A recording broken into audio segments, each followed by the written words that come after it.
അം ഖുലിഖൂ മിൻ ഗൈരി ശൈഇൻ അം ഹുമുൽ ഖാലിഖൂൻ.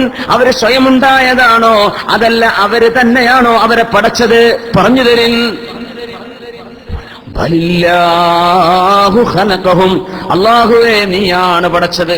നീയാണ് പടച്ചത് റബ്ബേ, ഞങ്ങളല്ലല്ലോ, ഞങ്ങൾ ഉണ്ടായതല്ലേ, നമുക്കറിയില്ലല്ലോ ഞങ്ങൾ ആരാണ് പടച്ചത്. ഞങ്ങളല്ല, അത് ഞങ്ങളെയും ഞങ്ങളുടെ കൂടെയുള്ള സർവ്വതിനെയും ഞങ്ങൾ അനുഭവിക്കുന്ന എല്ലാറ്റിനെയും പടച്ച ഒരു സൃഷ്ടാവേ പറ്റൂ, രണ്ടെണ്ണം പറ്റൂല. രണ്ടാളുണ്ടായ എന്താ കുഴപ്പം? അത് ഇൻഷാ അല്ലാഹ് വഴിയെ പറയാം. വയുൻദിറല്ലദീന ഖാലു ഇത്തഖദല്ലാഹു വലദാ. അള്ളാഹ്ക്ക് മക്കളുണ്ടെന്നും അള്ളാന്റെ മകനാണ് ഈസാ നബി എന്നും പറഞ്ഞവര്, 3 ദൈവങ്ങളുണ്ടെന്നും 3ഉം കൂടെ ഒന്നാണെന്നൊക്കെ പറയുന്ന ആ ഒരു ആശയത്തിന്റെ ഏറ്റവും വലിയ ബാലിശ്യം, അത് എത്ര ബാലിശമാണ് നമുക്ക് വഴി മനസ്സിലാക്കാം. ഒന്നേ പറ്റൂ, അല്ലാഹു അഹദ്. അങ്ങനെ ആ വചനം കണ്ടപ്പോൾ അള്ളാഹുവിന്റെ ദീനിലേക്ക് കടന്നു വന്ന സ്വഹാബിയാണ് ജുബൈർ ഇബ്നു മുത്ഇം റളിയല്ലാഹു അൻഹു. ആരാ പഠിച്ചത്? എന്നെ പഠിച്ചത് നീ എന്നെ അല്ലല്ലോ. അതുകൊണ്ട് രോഗം വന്നാൽ അള്ളാഹുവാണ് ശിഫ തരുന്നത് എന്ന് പറയാൻ കാരണം ഇതൊക്കെ എന്തിരിക്കുന്നു അല്ലേ? ഡോക്ടർമാർ മരുന്ന് തരുന്നുണ്ട്, ഈ രോഗത്തിന്റെ മരുന്ന് ഇന്നതാണ്, പക്ഷേ ബോഡി റെസ്പോണ്ട് ചെയ്യുന്നില്ല. ഇങ്ങനെ പറയാം, ശരീരം റെസ്പോണ്ട് എന്ന് പറഞ്ഞാൽ എന്താ? മരുന്ന് കൊടുക്കുന്നുണ്ട്, മരുന്ന് ഫലിക്കണില്ല. എന്തുകൊണ്ട് ഫലിക്കണില്ല? ഈ അസുഖത്തിന് ഇന്നാലിനെ സർജറി ചെയ്താൽ അസുഖം ശരിയാവും. സർജറി ചെയ്തു, രോഗി മരിച്ചു. എന്തേ ഇപ്പൊ സംഭവിച്ചത്? മരുന്നും കൊടുത്തിട്ടുണ്ട്, വേണ്ടതെല്ലാം കൊടുത്തു, പക്ഷെ അള്ളാന്റെ ഖലാഉ മാത്രം യോജിച്ചില്ല. അതാണ് അസ്ബാബുകൾ നമ്മൾ ചെയ്തു. അലൽ അബ്ദി അൽ അഖ്ദു ബിൽ അസ്ബാബ് വഅല അല്ലാഹി ഫത്ഹുൽ അബ്വാബ്. നമ്മൾ അസ്ബാബുകൾ ചെയ്യണം. അള്ളാഹുവാണ് കവാടങ്ങൾ തുറന്നു തരുന്നത്, അള്ളാഹുവാണ്. അസ്ബാബ് ചെയ്താലും മുസബ്ബിബ് ഇടപെട്ടിട്ടില്ലെങ്കിൽ സംഗതി നടക്കൂല. അതുകൊണ്ട് ആ മക്കളെ സംബന്ധിച്ച് പറഞ്ഞപ്പോഴൊക്കെ അല്ലാഹു പറഞ്ഞത് യഹബു ലിമൻ യശാഉ ഇനാഥാ. അല്ലാഹു ഉദ്ദേശിക്കുന്നവർക്ക് അല്ലാഹു പെൺകുട്ടികളെ കൊടുക്കും. വയഹബു ലിമൻ യശാഉ ദുകൂർ. അല്ലാഹു ഉദ്ദേശിക്കുന്നവർക്ക് അല്ലാഹു ആൺകുട്ടികളെ കൊടുക്കും. ഔ യുസവ്വിജുഹും ദുക്റാനൻ വഇനാഥാ. ചിലർക്ക് അല്ലാഹു ആൺകുട്ടികളെയും കൊടുക്കും, പെൺകുട്ടികളെയും കൊടുക്കും. വയജ്അലു മൻ യശാഉ അഖീമാ. അവൻ ഉദ്ദേശിക്കുന്നവരെ അല്ലാഹു പ്രസവിക്കാത്തവരാക്കി മാറ്റും, മക്കളില്ലാത്തവരാക്കി മാറ്റും. ഇവിടെ കല്യാണം കഴിഞ്ഞാൽ മക്കളുണ്ടാകുന്നാണോ അല്ലാഹു പറഞ്ഞത്? അല്ല. യഹബു ലിമൻ യശാ. അല്ലാഹുവിന്റെ മശീഅത്ത് വേണം. ഭാര്യയുടെ കൂടെ കടന്നു, അല്ലെങ്കിൽ ഒരു കുഞ്ഞുണ്ടാവാൻ ആവശ്യമായ പ്രോസസ്സ് നടന്നു, പക്ഷെ അള്ളാന്റെ തീരുമാനമുണ്ടെങ്കിലേ ആൺകുട്ടിയോ പെൺകുട്ടിയോ ഉണ്ടാവൂ. കല്യാണം കഴിഞ്ഞുകൊണ്ടുണ്ടാവൂല. ആണും പെണ്ണും ഒരുമിച്ചിരുന്നത് കൊണ്ട് കിട്ടിയില്ല. അള്ളാന്റെ തീരുമാനം കൂടെ വേണം. മയ്യശാ വയജ്അലു മൻ യശാഉ അഖീമാ. ഒരുപാട് വന്ധ്യത ചികിത്സ നടത്തിയതിന്റെ ശേഷവും മക്കളില്ലാതെ പോകുന്നത് മയ്യശാ. അള്ളാന്റെ തീരുമാനം അങ്ങനെയാണ്. ബാക്കിയെല്ലാം നമ്മൾ ചെയ്തിട്ടുണ്ട്. അപ്പോ മരുന്നുകൾക്കപ്പുറം ഇടപെടുന്ന വേറെ ഒരാളുണ്ട്. ഇതാ മനസ്സിലാക്കേണ്ടത്. മരുന്നുകൾക്കപ്പുറം ഒരു ഇടപെടുന്ന ഒരാളുണ്ട്. ആ ആൾ ഇടപെട്ടാലേ അസുഖം മാറൂ. മരുന്ന് കുടിച്ചുകൊണ്ടായില്ല. ഡോക്ടർമാർക്ക് മരുന്ന് തരാനേ പറ്റൂ. പ്രതികരിക്കുന്നില്ല, ഫലം കാണുന്നില്ല, ഞങ്ങൾ കൊണ്ടുപോയി കോൾ ചെയ്യുന്നു. എന്തേ? അള്ളാഹുവിന്റെ തീരുമാനം വന്നിട്ടില്ല. വേണ്ടതൊക്കെ ചെയ്തിട്ടുണ്ട്, അള്ളാഹിന്റെ തീരുമാനം കൂടെ വരണം. അങ്ങനെ ജീവിതത്തിൽ ഇടപെടുന്ന ഒരാൾ അള്ളാഹു എന്ന ഖാലിഖ് ഉണ്ട് എന്ന വസ്തുതയാണ് നിരീശ്വരവാദികളൊക്കെ നിഷേധിച്ചുകൊണ്ടിരിക്കുന്നത്. അതുകൊണ്ടാണ് അതിന് കടുത്ത ശിക്ഷയാണെന്ന് അള്ളാഹു പറയാൻ കാരണം. ലിയുൻദിറ ബഅസൻ ശദീദാ. അള്ളാഹു റബ്ബുണ്ട് എന്ന് പഠിപ്പിക്കാനാണ് ആയിരക്കണക്കിന് ആശയങ്ങൾ പ്രപഞ്ചവുമായി ബന്ധപ്പെട്ട അള്ളാഹു പഠിപ്പിച്ചത്. വഹുവല്ലദീ യുർസിലു റിയാഹ ബുശ്റൻ ബൈന യദൈ റഹ്മതിഹി. അള്ളാഹു ആണല്ലോ അവന്റെ റഹ്മത്തിന്റെ മുന്നോടിയായി കാറ്റടിക്കുന്നത് അള്ളാഹുവാണ്. വഹുവല്ലദീ, അള്ളാഹുവാണ്. യുർസിലു റിയാഹ, കാറ്റുകളെ അയക്കുന്നത് അള്ളാഹുവാണ്.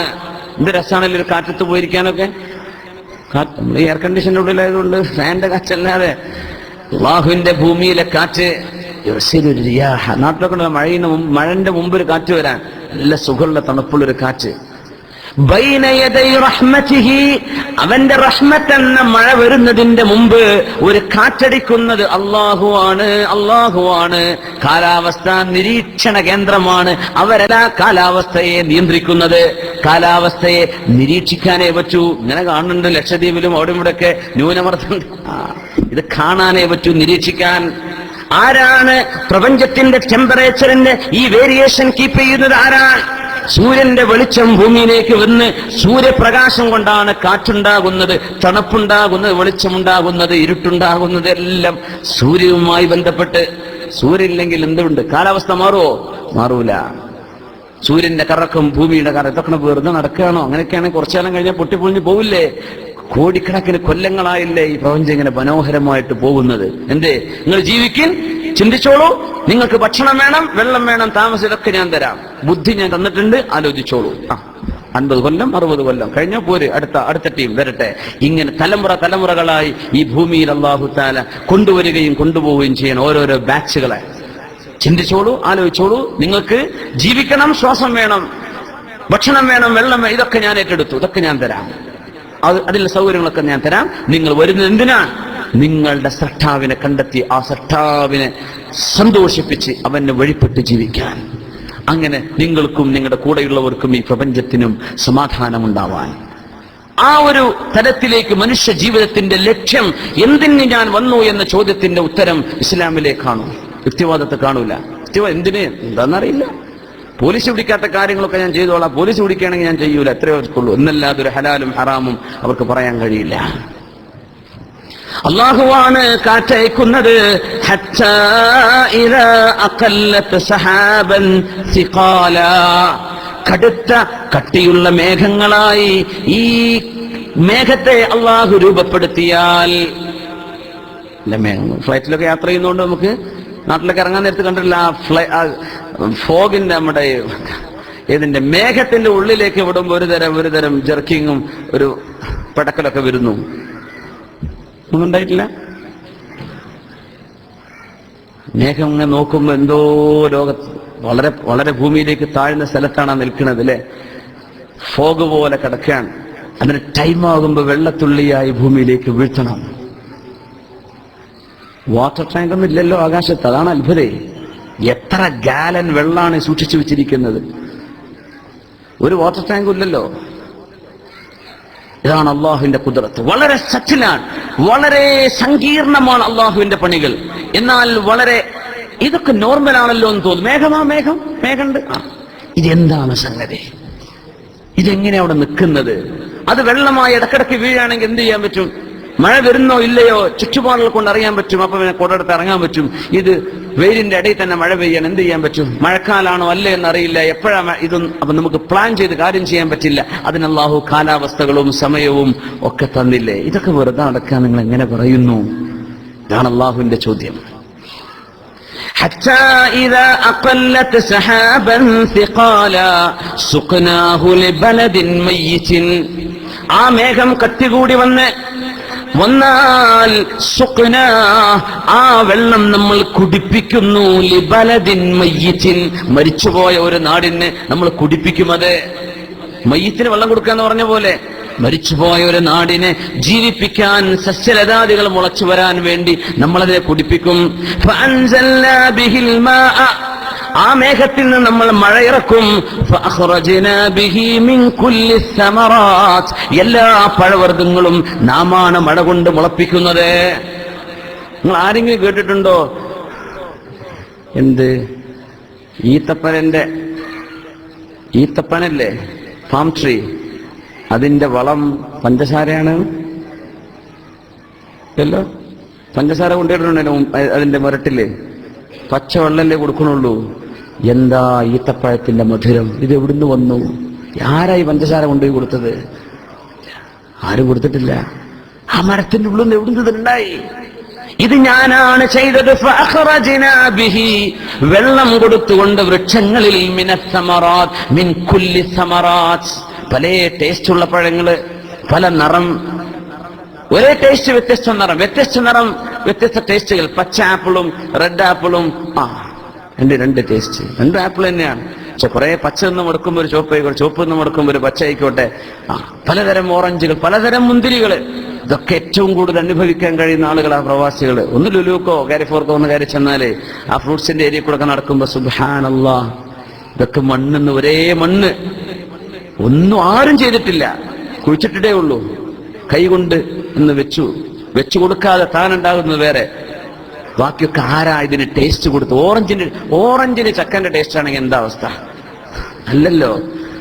ഓരോന്നിനും ഓരോ ടേസ്റ്റ്, ഓരോ രാജ്യങ്ങൾക്ക് വ്യത്യസ്ത ടേസ്റ്റ്. ഇത് എവിടുന്ന് വന്നു? ഫഖ്റജ്നാ, ഇതൊക്കെ ചെയ്തത് ഞാനാണ്. യുക്തിവാദി ഇതൊന്നും വെറുതെ ഉണ്ടാവില്ല, ഇത് അല്ലാഹു പറഞ്ഞിരിക്കാൻ. ഇതിനൊക്കെയുള്ള ഉത്തരമാണിത്. നമ്മൾ നിസ്സാരമായ വിഷയങ്ങൾ ഒന്ന് ചിന്തിച്ചാൽ നമ്മുടെ ബുദ്ധി തുറക്കും. ഇത് ഞാനാണ്, ഇത് അല്ലാഹുവാൻ. റബ്ബ് പറയാൻ, ഞാനാണ് ഇതൊക്കെ ചെയ്തത്. കദാലിക നുഖ്രിജുൽ മൗതാ, ഇങ്ങനെ മരിച്ചുപോയവരെ ഞാൻ എഴുന്നേൽപ്പിക്കുക തന്നെ ചെയ്യും. മരിച്ചുപോയ നാടിന് വെള്ളം കൊടുത്ത് അല്ലാഹു ജീവൻ കൊടുത്ത് ചെടികൾ മുളപ്പിക്കുന്ന പോലെ, കദാലിക നുഖ്രിജുൽ മൗതാ, മരിച്ചുപോയവരെ ഞാൻ ഇങ്ങനെ പുറപ്പെടുവിക്കും. ലഅല്ലകും തദക്കറൂൻ, നിങ്ങൾക്ക് ചിന്തിക്കാൻ വേണ്ടിയാണ് ഞാൻ ഇതൊക്കെ പറഞ്ഞു തരുന്നത്. മരിച്ചുപോയ നാടില് ചെടികൾ ഉണ്ടാകുന്നില്ലേ? ഉണങ്ങിപ്പോയ മരം പിന്നെ കതിർത്ത് വരുന്നില്ലേ? ചെടികളില്ലാത്തിടത്ത് ചെടികൾ ഉണ്ടാകുന്നില്ലേ? ഇല്ലായ്മയിൽ നിന്നും ഉണ്ടാക്കി കൊടുക്കുന്ന അല്ലാഹു മരിച്ചു കഴിഞ്ഞ നാടിന് ജന്മം കൊടുക്കുന്ന പോലെ നിങ്ങൾക്കും ഞാനൊരു പുനർജന്മം നൽകാൻ പോകുന്നുണ്ട്. സൂറത്തുൽ അറാഫ്. ഈ രീതിയിൽ അല്ലാഹു സുബ്ഹാനഹു വ തആല യുക്തിവാദികളായ ആളുകൾക്ക് ചിന്തിക്കാനുള്ള 100 കണക്കിന് ചൂണ്ടുപലകകൾ വിശുദ്ധ ഖുർആനിന്റെ ആയത്തുകൾക്കിടയിൽ ഇങ്ങനെ വെച്ചു കൊടുക്കുകയാണ്. ഇതൊക്കെ ചെയ്തത് ഞാനാണ്. ഇങ്ങനെ ഒരു ക്ലെയിം ചെയ്യുന്ന ഗ്രന്ഥം, ഞാനാണ് ഇതൊക്കെ ചെയ്തത് എന്ന് പറയുന്നത് വിശുദ്ധ ഖുർആൻ അല്ലാതെ ലോകത്ത് കാണാൻ കഴിയില്ല. സയൻസ് ഒക്കെ പറയാന്ന് പറഞ്ഞാൽ ഇങ്ങനെയൊക്കെ നടക്കുന്നു എന്ന് പറയാ എന്നല്ലാതെ ഞാനാണിത് ചെയ്യുന്നത്, ഇത് ഞാനുണ്ടാക്കി പറയാൻ കഴിയില്ല.